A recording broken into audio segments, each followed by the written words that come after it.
I sat there, my fingers clutching the edge of the dining table as my daughter's words cut through the air like a knife. Dad, your values are so old-fashioned. Nobody thinks like that anymore. The room fell silent, the sound of forks against plates suddenly deafening. My wife's eyes darted between us, worry etched across her face. Emily, my only daughter, stared at me defiantly, chin raised, waiting for the explosion that would never come. Before we jump back in, tell us where you're tuning in from, and if this story touches you, make sure you're subscribed, because tomorrow, I've saved something extra special for you. I've learned that silence in moments like this holds more power than shouting ever could. Not out of weakness, but because I knew something my 26-year-old daughter hadn't yet discovered, that the wisdom of patience outlasts the temporary satisfaction of a sharp retort. So I simply nodded, took another bite of pot roast, and let the moment stretch between us like a thread pulled too tight. The comment hadn't come out of nowhere. Emily had been struggling with her new job at a tech startup, one of those modern companies with beanbag chairs and kombucha on tap, but beneath the glossy surface, a pressure cooker of unrealistic expectations and cutthroat competition. She'd been putting in 80-hour weeks, answering emails at 2 a.m., skipping family dinners for months. When she finally agreed to come over tonight, she arrived with dark circles under her eyes and that nervous energy that comes from too much caffeine and too little sleep. Her phone buzzed constantly throughout the meal, and each time, I watched her shoulders tense as she checked it. "You don't understand how things work now," Emily continued, breaking the silence. "Everyone's connected all the time. There's no such thing as leaving work at work anymore. That's why your advice about boundaries and saying no just doesn't apply." My wife, Margaret, reached across the table to touch Emily's hand. "Honey, your father only wants what's best for you. We're worried about you." Emily pulled her hand away. "What's best for me is succeeding in my career, not living by some outdated rulebook from the 1980s. The kitchen clock ticked in the background, marking seconds that felt like judgments. The familiar scent of pot roast and rosemary potatoes filled the air, the same meal I'd made for Sunday dinners since Emily was tall enough to reach the table. Some traditions don't need updating. "Maybe we should change the subject," Margaret suggested, her voice gentle but strained. "How's that project with the new client going?" Emily's phone buzzed again. She glanced at it, her face paling slightly. "I need to take this," she muttered, pushing back from the table and walking into the living room. I could hear snippets of her conversation. Apologies, promises to send something right away, assurances that she'd handle it personally. When she returned, her hands were trembling slightly. "I have to go," she announced, already gathering her purse. "There's a problem with the Henderson presentation. I need to fix it tonight." "It's Sunday evening," Margaret said, disappointment clear in her voice. "That's exactly my point," Emily replied, gesturing toward me. "Dad doesn't get that this is normal now. Everyone works weekends. Everyone's always on call. His ideas about work-life balance are from another century." I rose from my chair, walked to the refrigerator, and began packing leftovers into a container. "Take this with you," I said, handing her the food. "At least eat something real tonight." She took the container reluctantly. "I don't have time to. You always have time to eat." I interrupted gently. "Some old-fashioned values are just common sense." Emily rolled her eyes but tucked the container into her bag. She kissed her mother's cheek, gave me a brief, awkward hug, and was gone, the front door closing behind her with a finality that echoed through the house. Margaret sighed, starting to clear the plates. "She didn't even touch her dinner," she said softly. I nodded, helping with the dishes. "She'll come around." "Will she?" She seems so lost, but she thinks she has everything figured out. I smiled faintly. That's how you know she's still young. Later that night, as Margaret slept beside me, I lay awake thinking about Emily. The moonlight filtered through the curtains, casting long shadows across the bedroom, the same bedroom where I'd once soothed Emily through nightmares and read her bedtime stories. Where had that little girl gone, with her wide eyes and endless questions? I remembered her graduation from college, standing tall in her cap and gown, so certain the world would bend to her ambitions. I'd been proud, still am, but I'd also worried. Because I knew what she was about to discover, that life doesn't care about your perfect GPA or your 5-year plan. It throws curveballs when you least expect them. My phone glowed in the darkness, a text from Emily. "Fix the presentation. Going to bed now. Sorry about dinner. I typed back, no apology needed. I'm here when you need me. Always. 3 dots appeared, disappeared, then reappeared. Finally, thanks, Dad. Such small words, but they carried weight. A tiny bridge across the chasm between us. I set the phone down and closed my eyes, knowing sleep would come easier now. The next morning, I rose early as always, the habit of decades impossible to break. The house was quiet, Margaret still sleeping, the coffee maker waiting patiently for my ritual. As I watched the sunrise paint the kitchen in hues of gold and amber, I thought about what Emily had said. Old-fashioned. The word had stung more than I'd let on. Not because I couldn't take criticism, I'd weathered far worse in my 62 years, but because it created a distance between us I wasn't sure how to bridge. The truth was, some things don't need modernizing. Respect, hard work, integrity, standing up for yourself. These weren't outdated concepts. They were the bedrock upon which everything else stood. The world could change its packaging all it wanted, but the fundamental truths remained. My phone rang, interrupting my thoughts. Emily's name flashed on the screen. At 6:30 in the morning? Emily? Everything okay? Her voice came through tight with stress. Dad, I need your help. I sat up straighter. What's wrong? The presentation I fixed last night? My boss just called. There's a problem with the numbers. A big one. And he's blaming me, saying I should have caught it before it went to the client. Was it your mistake? A pause. No, it was Tyler's calculation, but I'm the project lead. I should have double-checked his work. What happens now? We have a meeting with the client at noon. My boss says I need to follow my sword and take full responsibility. Promise we'll fix it for free. Her voice cracked. Dad, this account is worth millions. If we lose it because of this. I let out a slow breath. Emily, listen to me. Is this the first major mistake on this project? Yes, but... And did you knowingly let faulty work go through? No, I trusted Tyler's numbers. Then why would you take full responsibility for someone else's error? She sighed. Because that's what leaders do, Dad. The modern workplace is about team accountability. If I throw Tyler under the bus, I'll look weak. I almost laughed. That's not modern thinking, Em. That's your boss trying to protect himself by sacrificing you. What are you saying? I'm saying some problems need old-school solutions.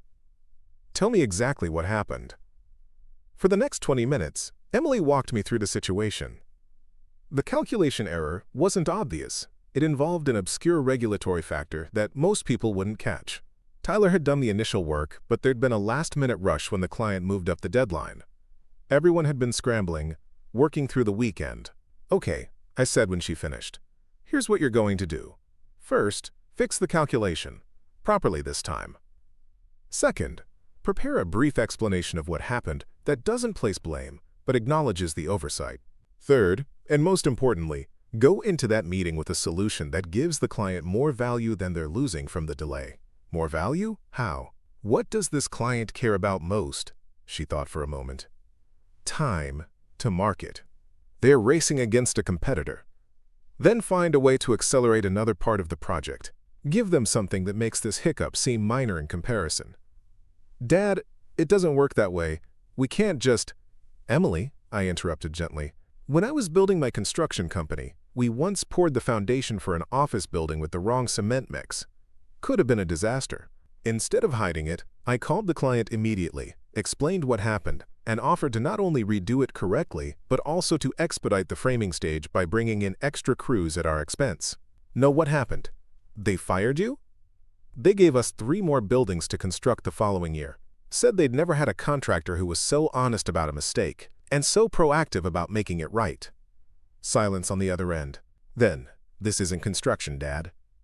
No, but people are still people. They respect honesty and value solutions more than they value perfection. That's not old-fashioned. That's human nature. Preparing and narrating this story took us a lot of time, so if you are enjoying it, subscribe to our channel. It means a lot to us. Now back to the story. More silence. I could almost hear her thinking, weighing my outdated wisdom against her modern corporate instincts. I need to go, she finally said. I have to prep for this meeting. Will you consider what I said? A pause. "I'll think about it." That was all I could ask for. We said goodbye, and I sat there in the early morning light, hoping she'd find her way through this maze. Not my way, necessarily, but a way that preserved her integrity and self-respect. Margaret joined me a half-hour later, her face showing concern when I told her about Emily's call. "Should we go over there?" she asked. "Maybe bring her breakfast." I shook my head. She needs to handle this herself, but I have a feeling we'll be seeing her sooner than we expected. The day stretched long before us. I went to my workshop in the garage, losing myself in the rhythm of sanding wood for a bookcase I was building for our neighbor's new baby. There's something meditative about woodworking. The focus it requires pushes everything else aside. By noon, my hands were covered in sawdust, but my mind was clear. When my phone buzzed with a text from Emily at 2:30 p.m., I wasn't surprised. "Can I come over after work? Need to talk." "Of course," I replied. "Dinner will be waiting." Margaret spent the afternoon cooking Emily's favorite meal, lasagna with garlic bread and a Caesar salad. A comfort food tradition going back to Emily's high school days after tough exams or heartbreaks. Some traditions are worth preserving. At 7:15 p.m., the front door opened, and Emily walked in. She looked different somehow. Shoulders straighter, eyes clearer than they'd been in months. She set down her bag and hung up her coat with deliberate movements. "How did it go?" I asked, trying to read her expression. She looked at me, and slowly, a smile spread across her face. "They loved it." Margaret rushed forward to hug her. "The meeting went well?" Emily nodded, accepting the embrace. "Better than well. I did what Dad suggested." "Kind of. I prepared the correct calculations, explained what happened without throwing anyone under the bus. And then..." She paused, looking at me. I offered them something extra. Pride swelled in my chest. "What did you offer?" I showed them how we could integrate their system with their suppliers, platforms, something that wasn't in the original scope, but that I knew would save them weeks of work later. I said we'd do it at cost to make up for the delay. "And they went for it?" Emily laughed, a sound I hadn't heard in too long. "They asked if we could start on it tomorrow. And my boss..." She shook her head in disbelief. He looked at me like he was seeing me for the first time. After the client left, he pulled me aside and said it was the best recovery he'd seen in 20 years. I smiled. So the old man's advice wasn't completely useless? She rolled her eyes. But there was affection there now. "Don't gloat, Dad. It doesn't suit you." Margaret ushered us to the table, where the lasagna waited, steam rising in fragrant swirls. "Let's eat while it's hot." As we settled in, I noticed Emily didn't check her phone once, a small but significant change. She ate with actual enjoyment, telling us about the meeting in detail, the relief in her voice palpable. "The thing is," she said, twirling pasta around her fork, "I was terrified of taking responsibility without having a scapegoat. That's what everyone does there. They make sure there's someone else to blame when things go wrong." "And how did it feel to do it differently?" I asked. She considered this, setting down her fork. "Scary at first, then powerful somehow. Like I was standing on solid ground instead of shifting sand." I nodded, understanding exactly what she meant. That's integrity. It never goes out of style. "But it's more than that," Emily continued, leaning forward. "The whole work culture there is built on fear. Fear of looking bad, fear of falling behind, fear of not being always on. Everyone's exhausted but pretending they're not." "And you think that's modern?" Margaret asked gently. Emily shook her head. "I'm starting to think it's just dysfunctional." We continued eating, the conversation flowing easily now. Emily asked about my latest woodworking projects, about the neighborhood, about old friends she hadn't mentioned in ages. It was as if a wall had come down, allowing her to see beyond the narrow confines of her work life. After dinner, while Margaret cleaned up, refusing Emily's help with a firm "you talk with your father," Emily and I moved to the back porch. The evening air carried the scent of freshly cut grass and distant rain. We sat in companionable silence for a while, watching lightning bugs begin their nightly dance over the lawn. "Dad," Emily finally said, her voice soft in the gathering dusk. I've been thinking about what you said yesterday, about old-fashioned values. I waited, giving her space to find her words. I think I owe you an apology, she continued. I've been so caught up in trying to prove myself in this modern workplace that I started believing the lie that principles like honesty and self-respect were somehow outdated. No apology needed, I said. Every generation has to discover these truths in their own way. She turned to look at me directly. But that's just it. They're not just your truths or old-fashioned ideas. They're, timeless? I watched my colleagues today during that meeting, how they immediately started positioning themselves to avoid blame, and I realized I didn't want to be like that.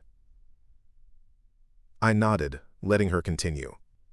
The most modern thinking person in that room today was you, Dad, through me. Because you understood something they've all forgotten in their rush to be cutting edge, that treating people with respect and taking responsibility actually works better than all their corporate games. The porch swing creaked gently as we rocked back and forth. In the distance, thunder rumbled, a summer storm approaching. I'm proud of you, Emily, I said simply, not because you took my advice, but because you found the courage to do what felt right to you. She leaned her head against my shoulder, something she hadn't done since she was a teenager. I'm thinking about looking for another job, she whispered. Somewhere with a healthier culture. If that's what you want. It is. Life's too short to spend it in a place that makes you compromise who you are.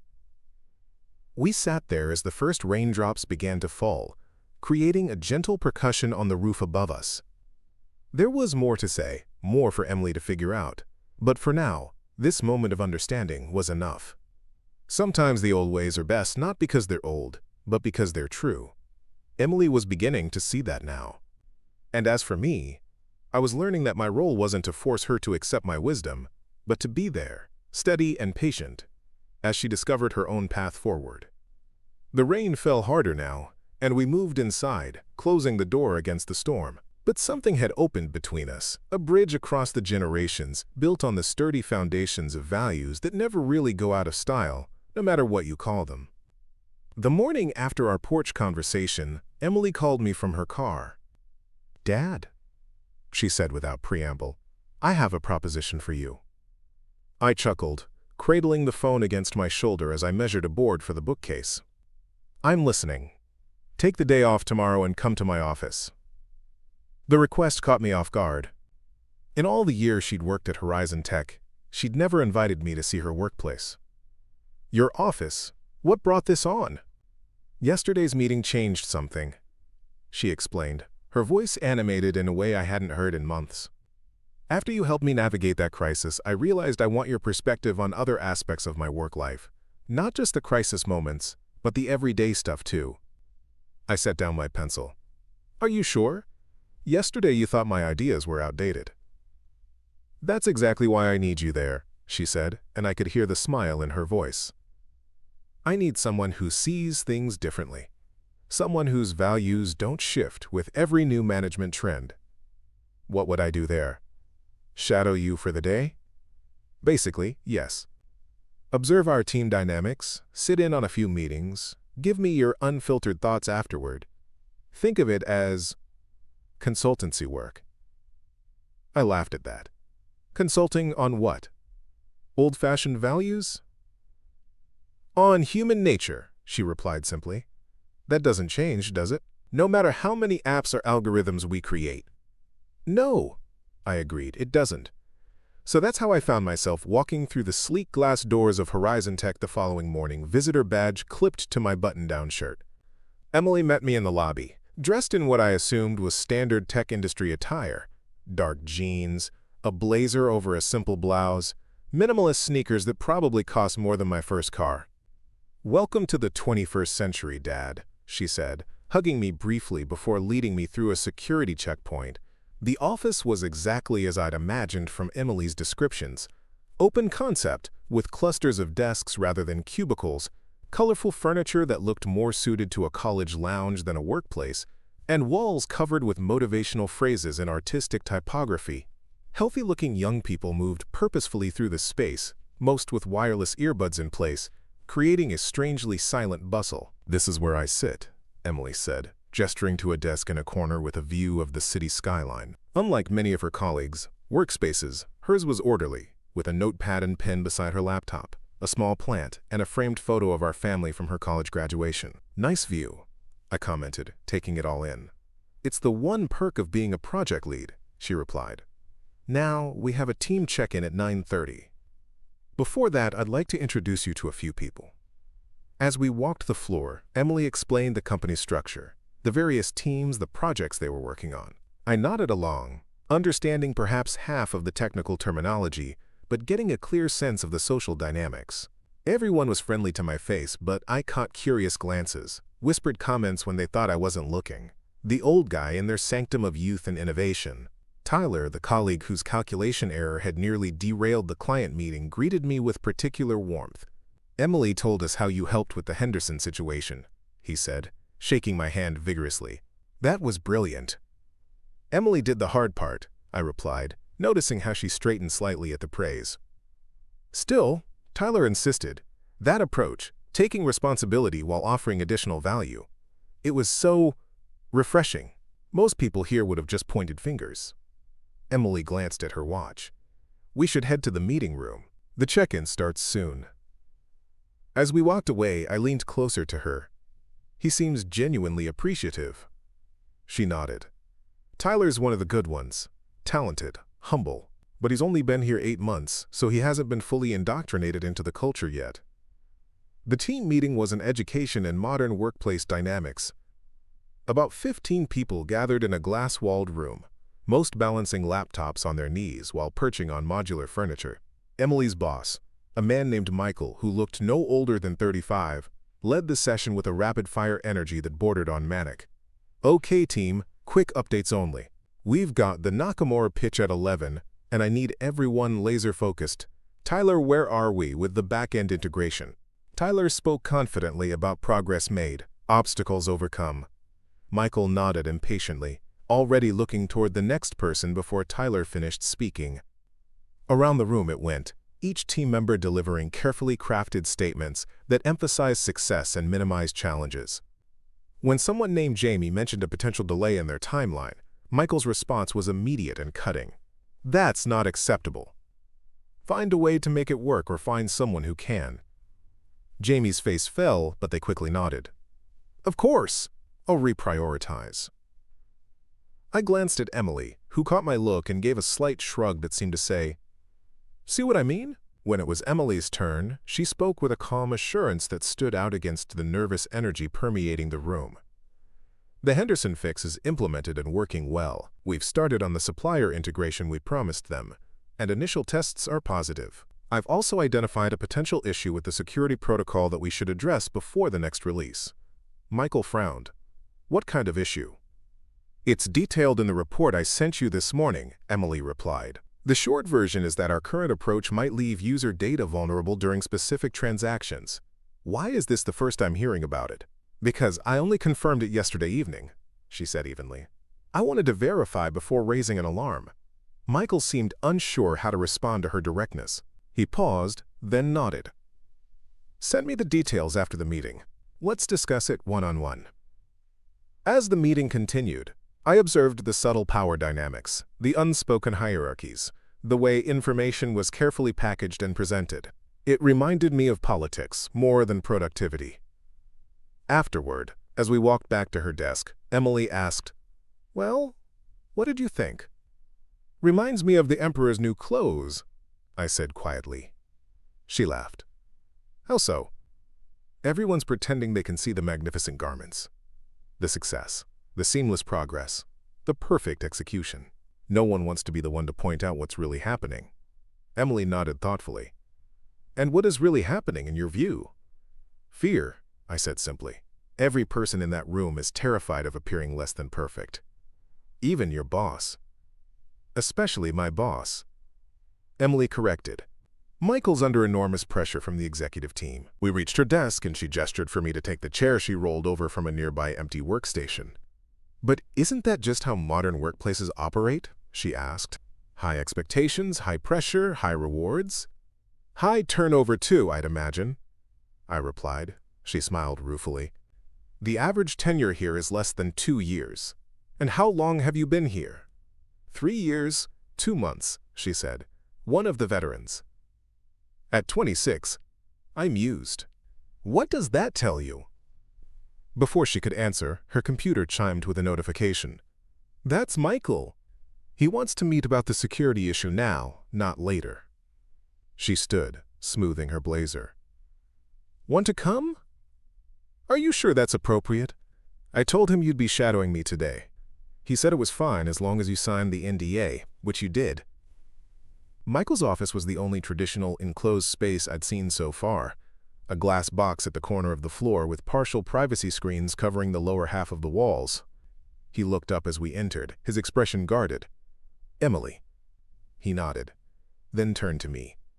Mr. Lawson, welcome to Horizon. Thank you for having me, I replied, taking one of the chairs opposite his desk. Emily tells me you're here to observe our workplace culture. Are you considering a career change? His tone was joking, but there was an edge to it.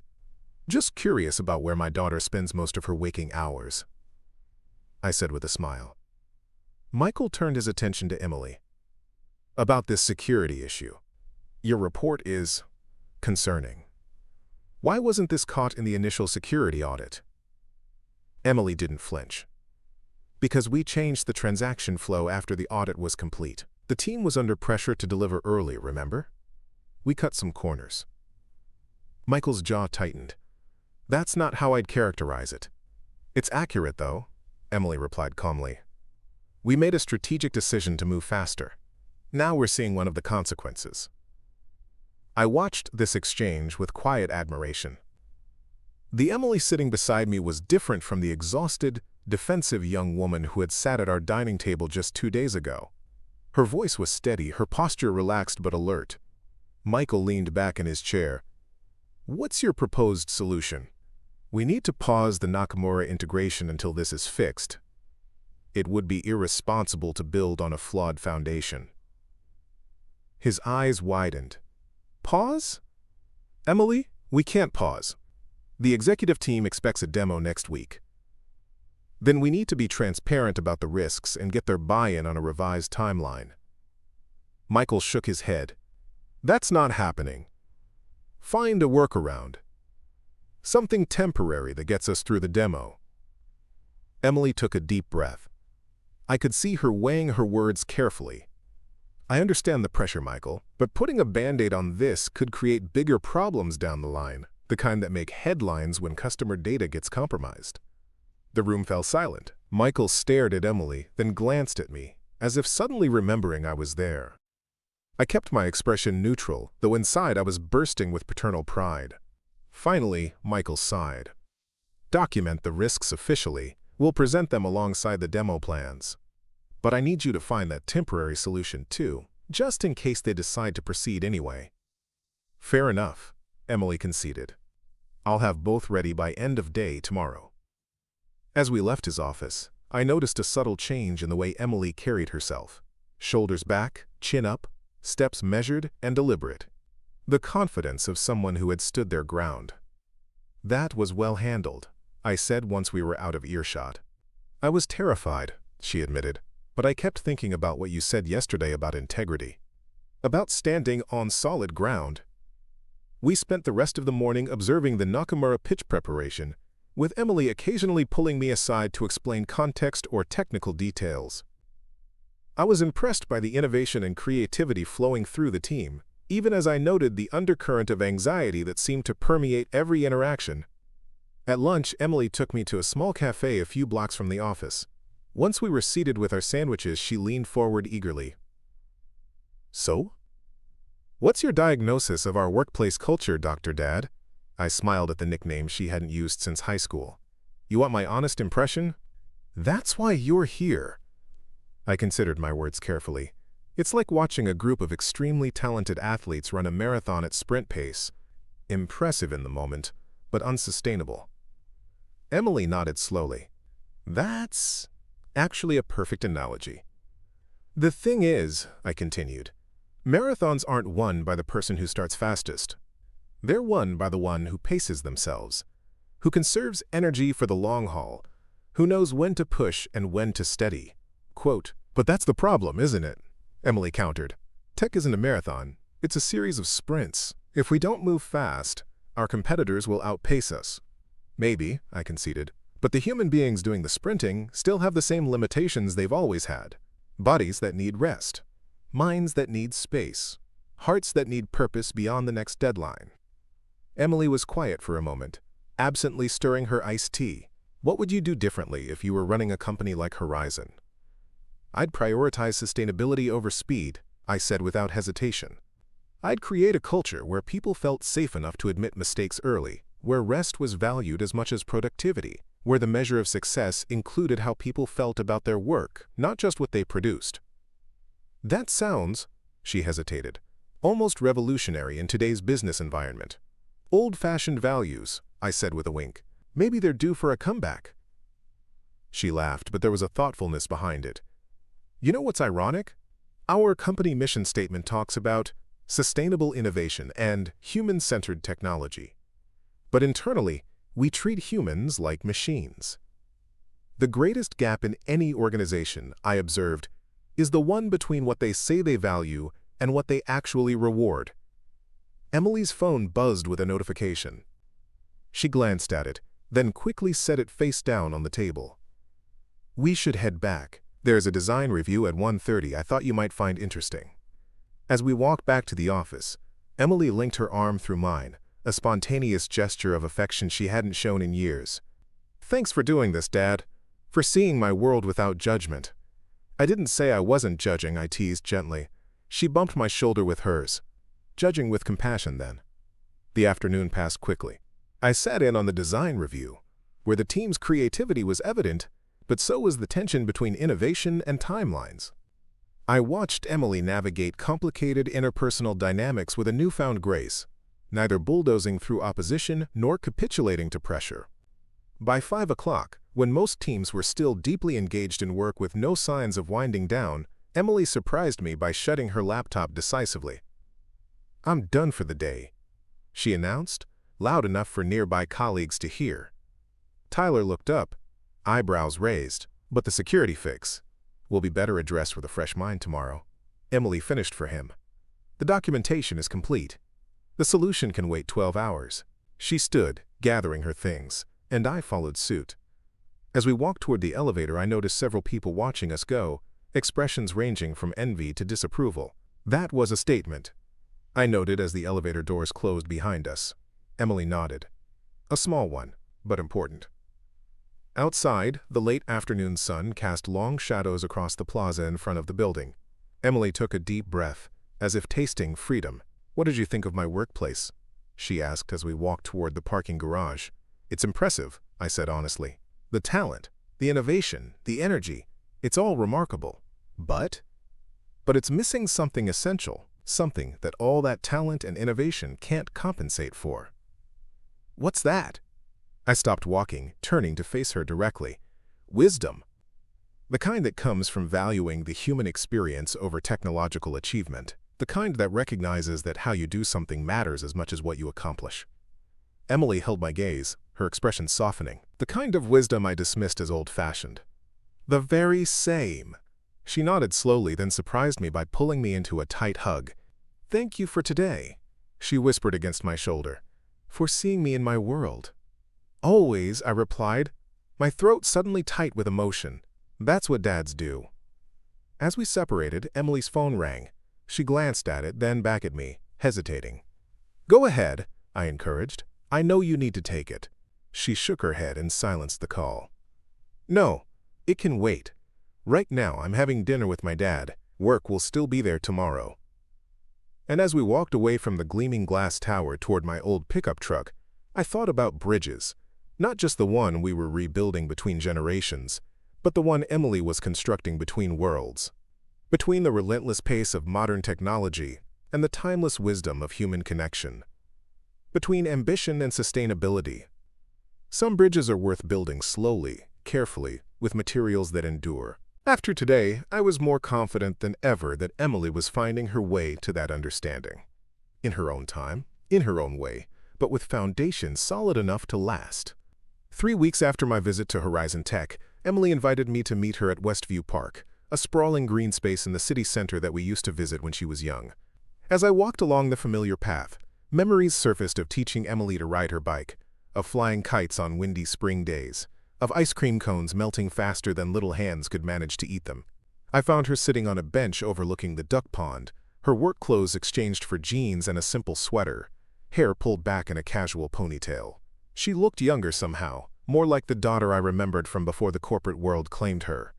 "Hey, Dad," she said, scooting over to make room. "Thanks for meeting me here." "Anytime," I replied, settling beside her. "Everything okay?" She nodded, watching a family of ducks glide across the water. "I've been doing a lot of thinking since your visit to my office. About work, about balance, about what really matters." "And?" A smile played at the corners of her mouth. "And I made some changes." She handed me her phone, open to an email thread with the subject line Proposed Culture Initiatives. I skimmed the message. A detailed proposal addressed to Horizon's executive team outlining concrete steps to create a healthier, more sustainable workplace environment. "You wrote this?" I asked, impressed by the thoroughness and courage it represented. "With input from others," she nodded. It turns out, I wasn't the only one feeling burned out by our work culture. Once I started having honest conversations about it, people opened up. Even Michael contributed, though he was hesitant at first. I continued reading, noting recommendations for realistic workloads, protected non-work hours, dedicated time for deep focus without meetings, and regular check-ins on team well-being, not just project status. "It's excellent," I said, returning her phone. "How did leadership respond?" Emily laughed. "That's the surprising part. The CEO called me personally. Said it was exactly what they needed to hear. Apparently, they've been losing top talent to competitors who offer better work-life balance. They're implementing most of our suggestions as a pilot program." "With you leading it?" I guessed. "Co-leading," she corrected. I insisted on sharing the responsibility. "Old-fashioned teamwork, you might call it." I smiled at her gentle teasing. Nothing old-fashioned about valuing collaboration. That's timeless. We sat in companionable silence, watching the ducks paddle around the pond. A light breeze rustled through the trees, carrying the first hints of autumn. "There's something else," Emily said finally, her tone more serious. "I'm listening. The security issue I mentioned that day you visited? It was worse than I initially thought. If we hadn't addressed it properly, it could have exposed thousands of users' personal data." "But you did address it?" She nodded. "We did, but only after I pushed back hard against the pressure to implement a quick fix. I had to go directly to the CTO, over Michael's head. It wasn't a popular move. Doing the right thing rarely is," I observed. "How did it play out?" "The CTO thanked me for my integrity, said it prevented what could have been a major breach. But Michael," she hesitated, "he wasn't happy about being bypassed. Things got tense for a while." "And now?" "Now we have a new protocol for escalating security concerns." Her expression brightened. "And Michael and I have actually developed a better working relationship. He respects me more, I think, even if he doesn't always agree with me." "Respect is earned, not given," I said. "You earned it by standing your ground when it mattered." Emily leaned back, stretching her legs out in front of her. "You know what's funny? Some of the younger team members have started coming to me for advice. Me, the one who used to pull all-nighters just to keep up." "What kind of advice do they seek?" "How to push back respectfully when timelines are unrealistic. How to communicate their needs without seeming uncommitted. How to maintain their health while still delivering great work." She shook her head in disbelief. "They call me balanced. Can you believe that?" I chuckled. "The student becomes the teacher." "I quote you sometimes," she admitted with a sheepish smile. "Those old-fashioned values that I dismissed? Turns out they're exactly what my generation is hungry for. We just package them differently." A jogger passed by, headphones in, focused on the path ahead. Emily watched them for a moment before continuing. "We grew up in a world that told us we could have it all. Success, fulfillment, recognition. If we just hustled hard enough, stayed connected enough, sacrificed enough. But no one warned us about the cost." "Every generation learns that lesson the hard way," I said gently. The packaging changes, but the fundamental truth remains. Nothing meaningful comes without balance, without integrity, without respect for our own humanity. Why didn't I listen to you sooner? She sighed. But there was a lightness to her tone now. Because wisdom isn't transferable, I replied. It has to be earned through experience, through making mistakes and learning from them. Emily pulled her knees up, wrapping her arms around them in a gesture reminiscent of her childhood. I've been thinking about something you said during our dinner that night, about the old-fashioned values that don't need modernizing. Respect, hard work, integrity, standing up for yourself. I realized those aren't just workplace values. They're relationship values, too. How so? Her expression grew thoughtful. Remember Jake, the guy the first was dating last year? I nodded, recalling the slick marketing executive who had swept Emily off her feet with grand gestures and lavish dates, only to grow increasingly controlling as the relationship progressed. I ignored so many red flags with him, she continued. The way he'd check my phone when I wasn't looking, how he'd make subtle jabs about my intelligence in front of his friends, how he'd promise to show up for important events and then bail at the last minute with some work emergency. I remember, I said carefully, aware this was still painful territory. I kept making excuses for him, telling myself that's just how modern relationships work. That commitment is fluid. That expecting reliability is old-fashioned. That jealousy means he cares. She shook her head. But the whole time, I was miserable. I was compromising my own values to accommodate his lack of them. And now? A slow smile spread across her face. Now I'm seeing someone new. Matt. He's actually a software engineer at a nonprofit. We met at a tech ethics conference. And he's different? Night and day, she affirmed. He respects boundaries, follows through on his word, treats me as an equal, not a possession or an accessory. And you know what? It feels revolutionary, even though it's probably the most traditional foundation for a relationship possible. I smiled, happiness for my daughter welling up inside me. Basic human decency never goes out of style, does it? No, she agreed, and neither does self-respect. I'm not willing to settle for less anymore, in relationships or at work. A family walked by, a young father helping his toddler feed the ducks while the mother took photos. Emily watched them with a softness in her expression I hadn't seen in years. I miss this, she said quietly, just sitting in nature. Watching the world go by, not checking my phone every 3 minutes. It's still here whenever you need it, I replied. Parks don't have software updates or obsolescence cycles. She laughed at that. Another timeless value, appreciation for the natural world. Your mother would be pleased to hear you say that, I noted. She always worried you'd inherited my workaholic tendencies without her counterbalancing love of leisure. Mom was right about a lot of things, Emily acknowledged. I've been thinking about her garden lately. How she never rushed it, never expected tomatoes in May or roses in December. She worked with the seasons, not against them. A good metaphor for life, I suggested. Exactly. We can't force growth, in ourselves or others. We can only create the right conditions and then practice patience. She turned to face me directly. That's what you did with me, isn't it? Created the conditions and then waited patiently for me to figure things out on my own terms. I nodded, touched by her insight. Parenting is the longest exercise in patience there is. Well, thank you, she said sincerely, for not giving up on me when I dismissed your wisdom. For being there when I finally needed it. Always, I replied simply. Emily checked her watch, a simple analog timepiece I recognized as her mother's, a gift on her 16th birthday that had been relegated to a jewelry box for years. I should get going, she said. I'm meeting Matt for an early dinner. Plans this weekend? I asked as we stood to leave. Actually, yes. I was going to call you about that. Her eyes sparkled with excitement. Quote, I signed up for a woodworking class at the community center. Thought maybe you could give me some pointers before my first session on Sunday. I couldn't hide my surprise. Woodworking? You haven't shown interest in that since you were 12. I know, she admitted, but I've been thinking about what you said about the meditative quality of working with your hands. How it clears your mind. I could use more of that in my life. I'd be happy to show you the basics, I offered, delight warming me from within. Your old apron is still hanging in the garage. As we walked toward the park exit, Emily linked her arm through mine, just as she had done outside her office weeks before. "One more thing," she said. "I'm organizing a panel discussion at work on timeless principles in a digital age. Would you consider being a speaker?" I stopped in my tracks. "Me? Speaking to a bunch of tech professionals?"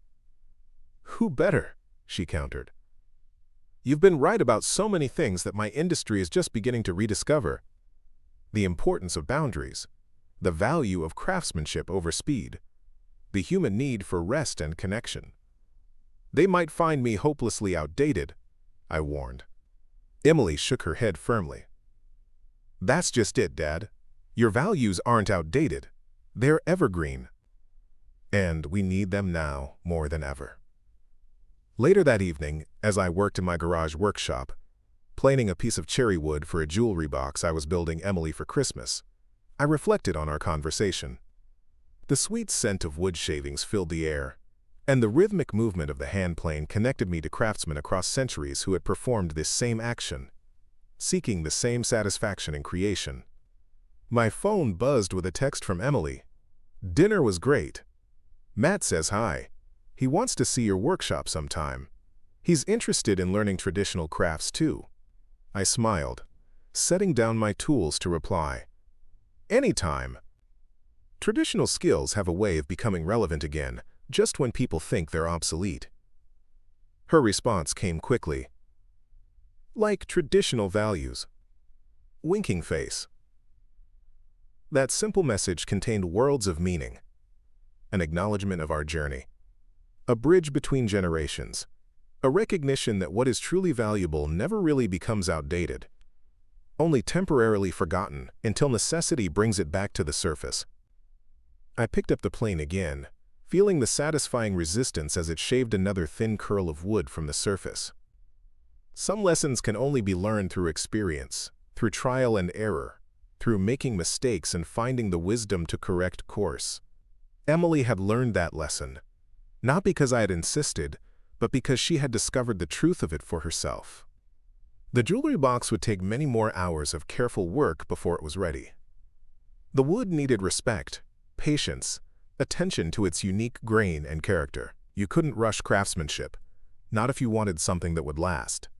Emily was beginning to apply that same principle to her life, building it with intention rather than haste, with quality rather than just quantity. As a father, I couldn't ask for anything more meaningful than seeing my daughter discover her own path to wisdom, one that honored both innovation and tradition, that found the balance between progress and preservation, that recognized the value of old-fashioned principles in solving modern problems. The next morning, I woke to find an email from Emily with the subject line, "Draft Agenda for Panel Discussion." Opening it, I found a thoughtfully constructed outline for the event she had mentioned, with a description of my proposed contribution, bringing humanity back to tech, timeless values in a digital age. Below the agenda was a personal note. I was thinking about our conversation yesterday, and something occurred to me. Maybe the most revolutionary act in today's hyper-connected, always-on world isn't embracing the newest trend or technology. Maybe it's having the courage to hold on to the human values that have sustained us through every other revolution in history. Not out of nostalgia or resistance to change, but because they work. They've always worked. What do you think? I typed my reply with careful consideration. I think you've hit on something profound.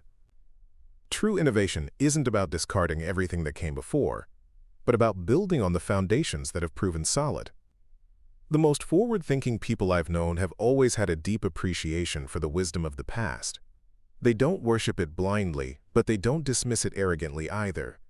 They integrate it thoughtfully into their vision for the future. Later that day, as I stopped by the hardware store to pick up supplies, I ran into Carl, my oldest friend, a retired engineer who had embraced technology with enthusiasm while maintaining his grounding in traditional values. "How's that daughter of yours?" he asked as we walked the aisles together. "Still trying to save the world one app at a time?" I chuckled. "Something like that. But she's finding her balance. Learning that some old ways have endured for good reason." Carl nodded approvingly. "It takes most people half a lifetime to figure that out, if they ever do. She's ahead of the curve." "She is," I agreed. a father's pride warming my voice, and teaching me a few things along the way. That's how it should be, Carl said wisely. Each generation adding to the wisdom, not starting from scratch.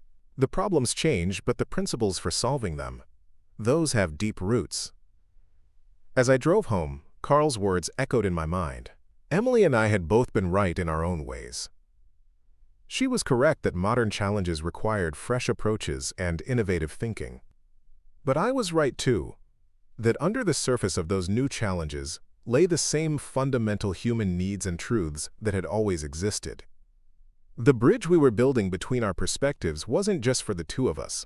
It represented the kind of integration that every generation must achieve, honoring the wisdom of the past while embracing the possibilities of the future.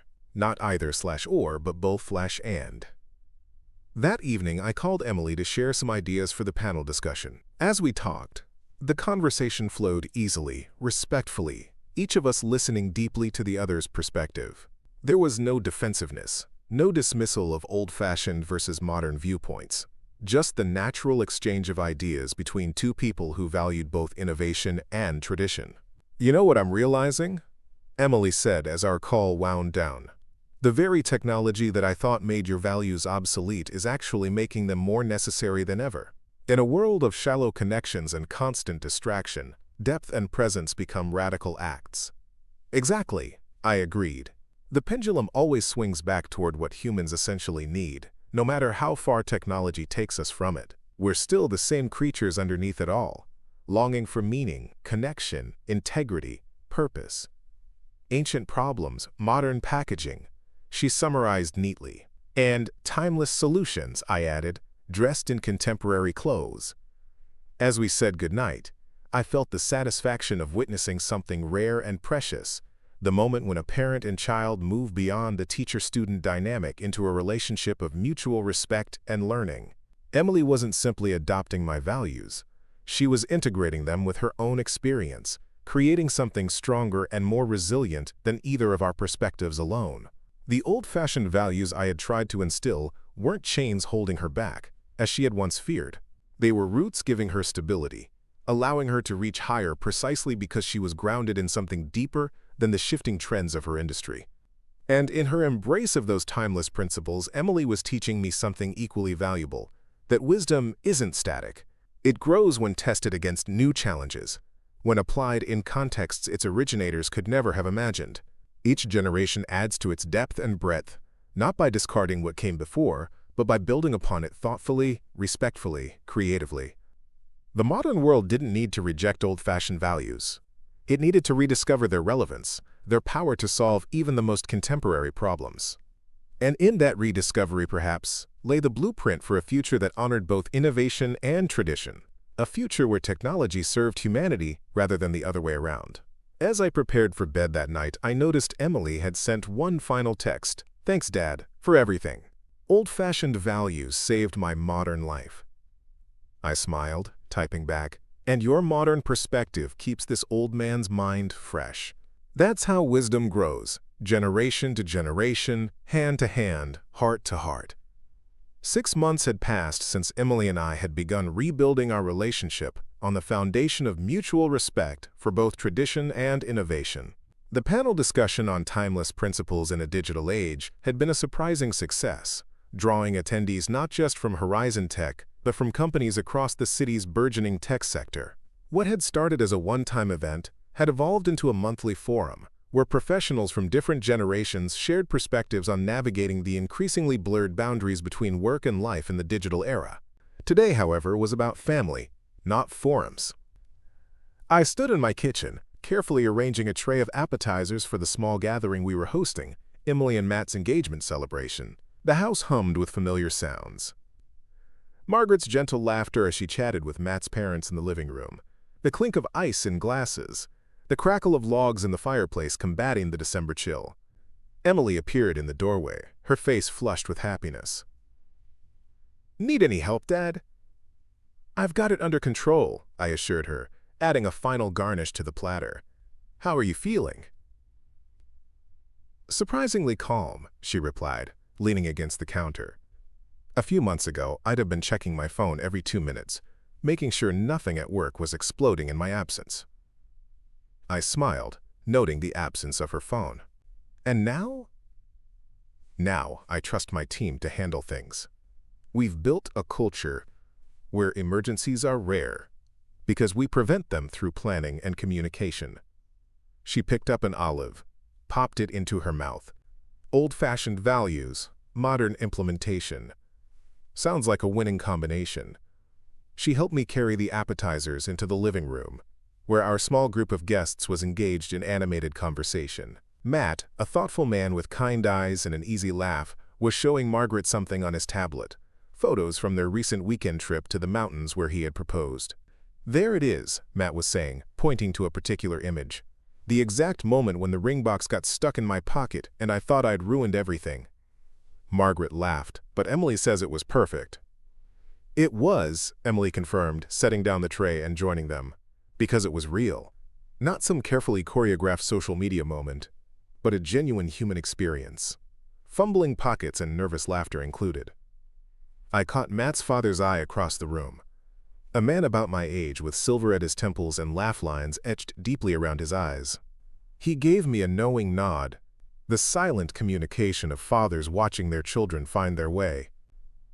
As the evening progressed, conversation flowed easily between topics both technological and traditional. Matt described the nonprofit he worked for, developing accessible software for people with disabilities.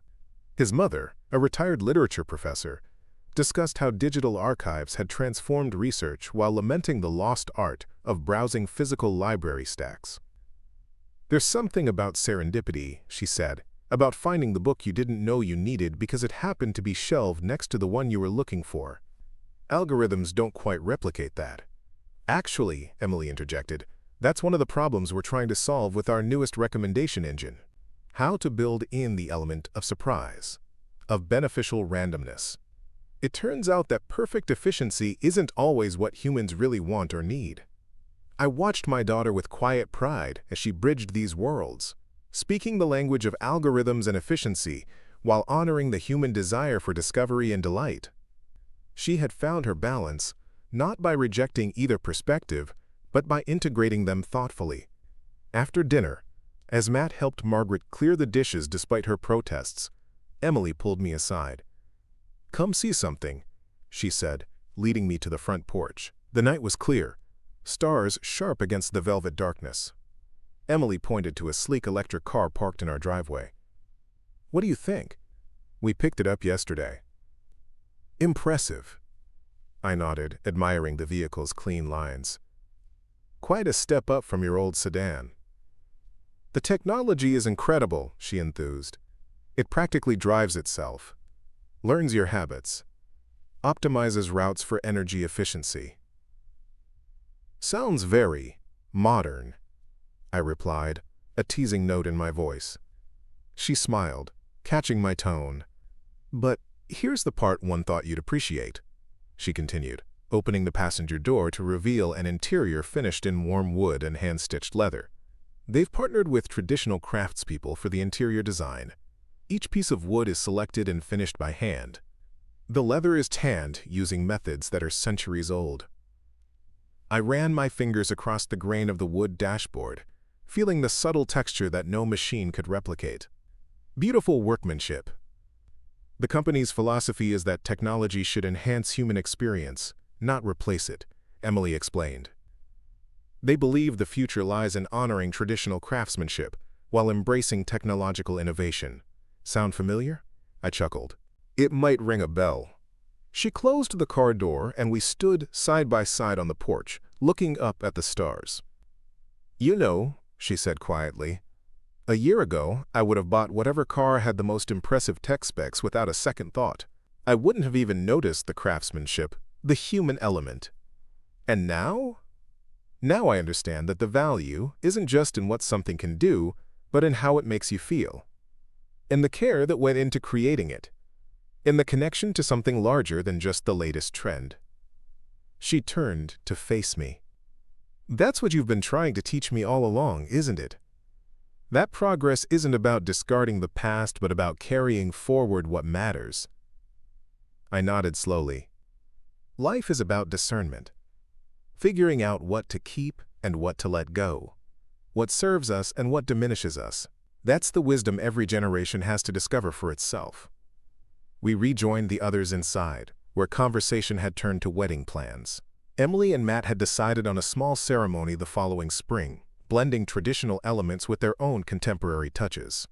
Margaret was showing Matt's mother the family heirloom necklace that Emily planned to wear, a simple pearl pendant that had belonged to my grandmother. "It's something old," Margaret explained. "Emily's designing something new to go with it, a custom chain that incorporates birthstones from both families." "That's a beautiful symbolism," Matt's mother remarked, "honoring heritage while creating something uniquely yours." Later, as our guests prepared to leave, Matt's father pulled me aside. "Our children have found their way to something special," he said, his voice gruff with emotion. "Not just with each other, but with how they're approaching life. There's a wisdom there that I didn't have at their age. They're integrating the best of both worlds," I agreed, taking our hard-earned lessons and applying them to challenges we never faced. He clasped my shoulder. "That's all we can hope for, isn't it? Not that they follow our exact footsteps, but that they walk a better path because of where we've been." After everyone had gone, Emily and Matt lingered, helping with the last of the cleanup. I found myself in the kitchen with Matt, drying dishes as he washed them, a task he had volunteered for without prompting. "Emily tells me you're quite the woodworker," he said, handing me a freshly rinsed glass. "It's a hobby that served me well," I replied. "Keeps my hands busy and my mind clear." "She mentioned you're making something for the wedding?" I nodded. "A small chest for ceremony mementos. Been working on it in bits and pieces." "I'd love to see it sometime," Matt said. "Maybe even try my hand at learning the basics. My grandfather was a carpenter, but he passed before he could teach me." "The shop's always open," I offered. "Some skills are meant to be passed along." He smiled gratefully. "I'd like that. There's something appealing about creating something tangible in a world where so much of what I do exists only in code and pixels." "The digital and the physical each have their place," I observed. "One isn't superior to the other. They're complementary, like Emily and you." In the living room, I could hear Emily and Margaret laughing about something, their voices harmonizing in a way that warmed my heart. This house, which had sometimes felt too quiet in the years after Emily moved out, was filled again with the sounds of family and connection. When Emily and Matt finally left, promising to return for Sunday dinner, Margaret and I stood in the doorway, watching their taillights disappear down the street. She slipped her hand into mine, a gesture as familiar as breathing after 40 years of marriage. "You know," she said softly, "I worried for a while there. When Emily was so consumed by work, so dismissive of anything that wasn't cutting edge, I thought we might be losing her to a world we couldn't understand." "I had those fears too," I admitted, "but I should have had more faith in her and in the foundation we built." "It wasn't just the foundation," Margaret countered. "It was your patience, your willingness to listen even when she was pushing you away, your respect for her journey, even when you disagreed with the direction." We moved back inside, closing the door against the winter chill. The house settled around us, creaking gently as old houses do, a sound that had annoyed Emily as a teenager, but that she now described as comforting when she visited. "What are you thinking about?" Margaret asked as we prepared for bed. "You've got that contemplative look." "I'm thinking about cycles," I replied. "About how wisdom seems to get forgotten and then rediscovered with each generation. How values get dismissed as outdated until suddenly they're revolutionary again. Human nature doesn't change much, does it? Just the packaging." "Exactly. Emily and her generation aren't rejecting tradition. They're reinterpreting it, finding what speaks to them, making it their own." I smiled at a sudden thought. "Remember how my father complained about how we were raising Emily? Too permissive," he said. "Too focused on her feelings rather than discipline." Margaret laughed. "And now look at you, the sage grandfather-to-be, ready to pass down timeless wisdom." "Grandfather-to-be?" I raised an eyebrow. "Do you know something I don't?" "No, no," she assured me. "Just thinking ahead. But I've seen how Matt looks at Emily when children are mentioned. It won't be long." The thought filled me with a quiet joy. Another generation, another chance for old wisdom to find new life. Another bridge to build between what has been and what could be. The next morning, I woke early as usual and headed out to my workshop. The jewelry box for Emily was nearly complete, needing only the final touches. A hand-rubbed oil finish to bring out the depth of the grain, the installation of the delicate brass hinges I'd special ordered. As I worked, I thought about the conversations from the previous evening, about the interplay of tradition and innovation that had become the theme of my relationship with Emily. The box itself embodied that integration, designed using computer software Emily had introduced me to, but crafted by hand using techniques passed down through generations. Midway through the morning, my phone chimed with a text from Emily. "Forgot to tell you last night. The mentorship program we started at work is taking off. 20 senior staff paired with junior employees, sharing knowledge across generational lines. Your influence at work again." I smiled, typing back, "Not my influence. Your insight. You saw the value in both experience and fresh perspective." Her reply came quickly. "Team effort then. Speaking of which, Matt wants to know when we can schedule that woodworking lesson." "Anytime?" I responded. "The shop and the teacher are ready when the student is." Setting down my phone, I returned to the jewelry box, carefully applying another coat of oil to the cherry wood, watching it deepen from pale pink to rich amber. There was something profoundly satisfying in this work, in creating something that would outlast me, that would carry forward not just my craftsmanship, but the values embedded in that craftsmanship: patience, attention to detail, respect for the material, the understanding that some processes cannot be rushed. In the quiet of the workshop, with sunlight streaming through dusty windows and the scent of wood and oil surrounding me, I felt a deep sense of continuity, of being part of something larger than myself. A chain of wisdom linking past to future, each generation adding its own unique link while drawing strength from those that came before. Emily had once dismissed my values as old-fashioned, irrelevant to her modern challenges, but she had discovered, as each generation eventually does, that what appears outdated on the surface often contains truths that transcend time and technology, not because tradition is infallible, it isn't, but because human needs remain remarkably consistent despite our changing circumstances. We still hunger for meaning and purpose, for connection and belonging, for integrity and respect, for work that engages our full humanity. These needs don't become obsolete with the invention of smartphones or artificial intelligence. If anything, they become more essential as our world grows more complex and interconnected. The true wisdom lies not in clinging rigidly to the past nor in rashly discarding it, but in discerning which values serve our deepest humanity and carrying those forward into whatever future we create. In recognizing that progress isn't linear but cyclical, that sometimes we need to circle back to move ahead. As I finished the jewelry box, adding a final touch, a small inlaid design of intertwined initials that incorporated both Emily's handwriting and my own, I thought about the gift it represented beyond its physical form. A tangible symbol of intergenerational wisdom, of values preserved not through rigid adherence to the past, but through thoughtful adaptation to the present. Emily was doing the same thing in her own way, preserving what mattered from her upbringing while finding new applications for those principles in a rapidly changing world. Creating a workplace where technology served humanity rather than diminishing it. Building relationships based on respect and integrity even as the forms of those relationships evolved. Honoring tradition without being constrained by it. In her journey from dismissing my values to reinterpreting them for her generation, Emily had taught me something vital as well, that wisdom isn't static, but dynamic, growing and evolving through dialogue across generations. That the elder has as much to learn from the younger as the younger from the elder, if both are willing to listen with open hearts and minds. I carefully wrapped the completed jewelry box, ready to give to Emily at Christmas. It wasn't just a container for her treasures, but a vessel for our shared story. The story of how old-fashioned values found new life in modern challenges. Of how a father and daughter bridged the gap between their worlds, not by abandoning their perspectives, but by expanding them to include each other's truth. And in that expansion lay the real solution to Emily's modern problems. Not rejection of the new or blind adherence to the old, but the wisdom to integrate both into something stronger and more resilient than either alone could be. A wisdom that recognized continuity amid change, that honored the roots even as it reached for new growth.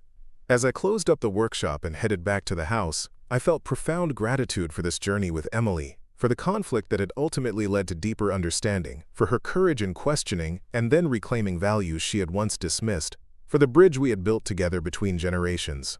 Old-fashioned values hadn't just solved Emily's modern problems. They had transformed them into opportunities for growth, connection, and renewal, not because those values were perfect or complete, but because they provided a foundation solid enough to build upon, roots deep enough to sustain new flowering. And isn't that, after all, how wisdom truly progresses? Not through revolution that erases what came before, but through evolution that preserves what matters while adapting to new realities. Not either or, but both/and. Not breaking with the past, but building upon it with reverence and creativity. Emily had found her way to that understanding, in her own time and her own way.